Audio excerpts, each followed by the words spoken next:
ఎక్కడైనా చూసినా ఇంకొంతమంది చెప్తుంది ఏంటంటే ఏదైనా అవకాశాల కోసం ఎక్కడికన్నా వెళ్ళినప్పుడు కూడా ఫస్ట్ నీకు ఎంత టాలెంట్ ఉన్నది అని టెస్ట్ చేయకుండా నీకు ఎంతమంది ఇన్స్టా ఫాలోవర్స్ ఉన్నారని చెప్పి అడగటం జరుగుతుంది. సో ఫాలోవర్స్ని బేస్ చేసుకొని కూడా అవకాశాలు ఇస్తున్నారు, అలా కూడా జరుగుతుందని అంటున్నారు.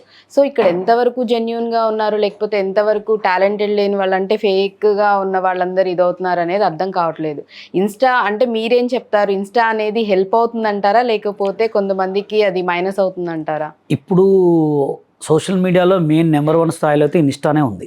ఎందుకుందంటే ఇన్స్టాలో చూసే పళ్ళు కొనుక్కుంటారు, ఇన్స్టాలో చూసే బట్టలు కొనుక్కుంటారు, ఇన్స్టాలో చూసే సామాన్లు కొనుక్కుంటారు, అన్ని ఇల్లులు కూడా ఇన్స్టాలో చూసే కొనుక్కుంటారు, ఫోన్లు కూడా. అంటే అలా తయారు చేసింది ఎవరు?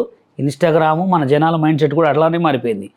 అంటే ఇక్కడ ఎవరికి ఉందంటే ఎక్కువ కష్టపడేవాడికి వాల్యూ లేదు, ఎక్కువ ఫాలోవర్స్ ఉన్నవాడికి వాల్యూ ఉంది. అది ఫాలోవర్స్ నువ్వు కొనుక్కున్నావా లేకపోతే నువ్వు కొనుక్కొని వేసుకున్నావా చూడట్లే. వ్యూస్ కూడా కొనుక్కొని వేసుకుంటున్నారు. ఇప్పుడు ఎట్లా అంటే సిచ్యువేషన్, ఒక సాంగ్ రిలీజ్ చేసారు అనుకో, మనం ఇప్పుడు పెట్టిన తర్వాత ఒక గంట తర్వాత చూస్తే అదే 1000 ఉంటాయి, సాయంత్రం కానీ 1M అవుతాయి. అంటే ఎలా అంటే కొనుక్కోవడమే.